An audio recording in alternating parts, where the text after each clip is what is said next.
that we caught, that we realized, hey, this is that unusual cigar that was reported stolen. So it's the smallest thing. You don't know. If you'll give it to the officers, let them document it, it could be the very thing that opens up a case. And I'm going to play off of what the sheriff just said. Recently, as you know, we got really in our Zone 2, which is the northeast side of the town, we really were getting hit hard with daytime burglaries. One of the key things in solving that is we had a citizen that lived in that area seen an individual walking down the street that they knew didn't live there, and they called it in. It happened to be one of the folks that we tied eventually to several of them daytime burglaries. So it's like you said, that little insignificant piece of information may be what we're looking for. And just think how many manpower hours we may be spending trying to develop that lead that somebody has knowledge of. Right. So not only does it make our job easier, possibly because it cuts down and we're able to solve that crime faster, but again, it goes back to that relationship that we're forming with the community and everything, and we need that. I mean, I've said from day one, I know the sheriff's probably says, we don't mind what we call chasing rabbits. You call in, we're going to check into it. It might be nothing to it, but it may open up a case that's been open for a long time, and give us that little bit to solve that crime. Right. Another thing is our drug unit. When people that live in a community, they recognize drug activity when they see it. And I encourage them to call that 383 TIPS number and let us and tell us, let us have a shot at it to see. We may have other information and we can start monitoring that kind of activity. But you know, I don't know that we're just rebuilt. We've now got a drug unit that's complete. We have a totally new drug unit than when I took office. We've actually got 2 officers now, one with the police department, one with us, that's actually GBI agents. They've been certified by the GBI, took the polygraphs, and so they actually can go statewide. And so we're trying to train them, and drugs does not recognize or respect boundaries. No, sir. No. And we've got to work with our local, the people around us, and especially the counties around us. But we're finding that these drugs are just coming from Mexico is proliferate in sending drugs this way. So, it's good to have a community that supports you if they know that you're doing something that's going to give us some good results. Right. And I want the community to know that. We're working on these drugs, and I think we're going to see the results of it. All right. Well, we're going to take a break right now, and we'll be right back with more from our sheriff and our chief.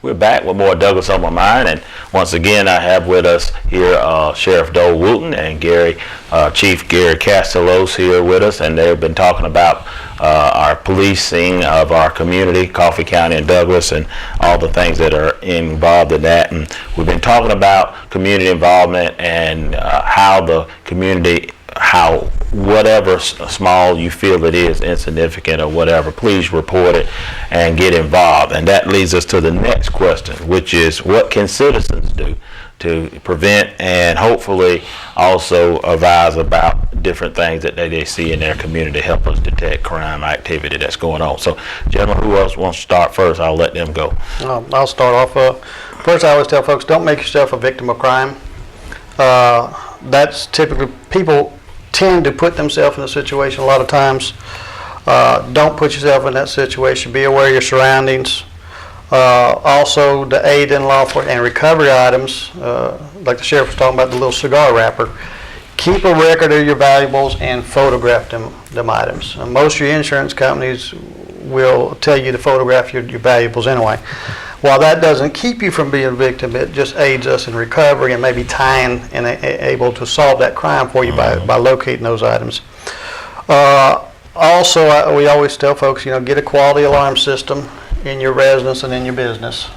They're worth well spent money, but buy a quality one. There's a lot of stuff out there that even a lot of our businesses are finding that you pay good money for it, but they don't work when you need them to. So buy a good quality system. We do make some references and recommendations if people call us, but we don't recommend one system over another, but we will tell them, these are some quality systems that are out there. We also provide a free residential security check through the Douglas Police Department. We'll come out and check your residence inside and out and make a lot of recommendations on how to make it more burglar proof as well as a safer environment for you. We also do a business check as well as a free service that we do. Again, we're on the prevention side of it. If you see something, say something. We are really starting to push our neighborhood watch programs again. We are soliciting folks to be participate in that and form neighborhood watch in their communities within the city. We're also looking at starting a business watch program, which is basically taking the neighborhood watch program but putting it into these business districts. And to provide that level of service. And again, that's going to crime prevention and detection and people looking out for one another. And us being a resource to kind of funnel that information through and provide that service to them. Okay. Sheriff? Okay, well, Anything else to add? just to add to that, is like the chief said, take pictures of your property, take a picture of the serial number and then of the item, your guns. I just recently had a friend that had about 10 or 12 guns stolen, didn't have a serial number wrote down. I don't know that we'll ever recover them because they can't be entered on GCIC, So we may come across them, but we won't know it. So, your TVs, right now trailers that hauls lawnmowers and ATVs are being stolen. There's serial numbers on those. If that serial number is altered, then we can confiscate it to find out who it belonged to. So take a picture of the serial number and a picture of the trailer. Any valuable item you have that has a serial number, take the time to get that serial number, to document it, record it somewhere, and a picture of the item. If it's valuable, then a few seconds wouldn't be thrown away, for added protection. Other than that, it's just be a good neighbor. Right. If every neighbor watches out for every other neighbor, then that includes the entire county. That's true. So if you see something, don't worry that it might offend someone or that it might be a waste of time. Simply call us. Let us document it. Let us check it out. And it could turn up to be something that's really valuable. Good. And I want to mention one more thing is don't advertise what you got. We say that all the time. And that's actually one of our holiday safety tips. Yeah. But don't advertise what you have in your house. A lot of folks want to put the light in, let the light in the house. That's well and fine, but close them when you're not there, so people can't look in. Don't leave valuables in your car when you're shopping. Don't leave valuable items out in your yard where people can see it doing drive-bys. Especially with the holiday season coming along, we see an increase of folks buying high-end electronics and TVs and all that stuff. Mm-hmm. Well, what's the first thing they do with the packaging? Put it out there in front of the house for the city or the county to come by and pick it up. Mm-hmm. Well, what are you doing? Letting, believe it or not, there's folks that drive around pre-holiday season and right after holiday to see what's in the trash, so that they can come back and hit that house. If you don't put that stuff out there, then you don't have it. There's dumpsters around the city, recyclable, that you can put that cardboard and you can put that other stuff in, so you don't have to leave it laying out in your yard for everybody and their brothers to see it. Right. And we haven't seen as much, but usually about this time of year, our bicycles, and right after the Christmas holiday, our bicycle thefts go through the roof. Mm-hmm. These kids get the new bicycles and they leave them in the yard. And it don't take but a second and it's gone. And we tell them, record the serial number, the make and model, take a photograph of it. We're probably going to find it sooner or later. But the worst thing is don't leave it out in the yard, right, where people can say, chain it up or lock it in a storage shed or something, or in the house when you're not using it. But don't advertise what you got. Okay. To that end, I think you were segueing right into the next question about the holiday season. And I think, we're not always as vigilant as we should be. We're happy that the season is upon us. We're happy to go out and shop and, do some things for our loved ones. And sometimes our consciousness about being vigilant is not as most apparent. As you were talking about leaving packages out, I was watching 60 Minutes or something the other night, and they were talking about the new, I guess it's not new, but parcels being delivered to your homes for holiday seasons in regards to, dropping them off. Whether I'm not going to speak of whoever, but all the parcel companies that drop off, sometimes they drop when you're at work. And they were showing this is getting to be big business, where a lot of these criminals are knowing that you're getting packaged. They follow the UPS truck or whoever truck, parcel truck, and when that package is dropped off and nobody's there, they go pick up that package, and nobody's there. So, obviously, what can people do to try to address some of that type of holiday challenges and any other holiday issues that y'all think are out there on the horizon that people need to be aware of? Well, typically during the holiday season, and I'm going to segue into what you're asking, we always, city and county-wide, we see an increase in burglaries. Entering autos, robberies, and scams. Or we really getting hit with a lot of scams going around right now. So we really kind of push and put out information out on that, which we're doing on our website and everything as well. But, there are some of them, like you're talking about the UPS. Well, we try to tell folks, hey, if you know you're not going to be home, years ago UPS then would not drop unless you signed for it. Now they don't care if you sign or not, they're going to drop it and go. Mm-hmm. You can ship it to a different location, a relative or whoever that you know is going to be home, or your neighbor if they're going to let it be dropped there, so that that when your package comes, somebody's going to be there to get it. That's about the only option you get on dealing with packages, stuff coming in your house, because you're right, there are folks that actually follow them UPS trucks around. They'll see them drop off a package, they'll see it on the porch, they'll come back by 20, 30 minutes later, and if it's still there, then they pretty much assume that nobody's there, and it don't take but a second to run there and get it and they're gone. They don't know what's in it, but that ain't the point right now, because more than likely it's something they can get rid of. Yeah. So, have an alternative address.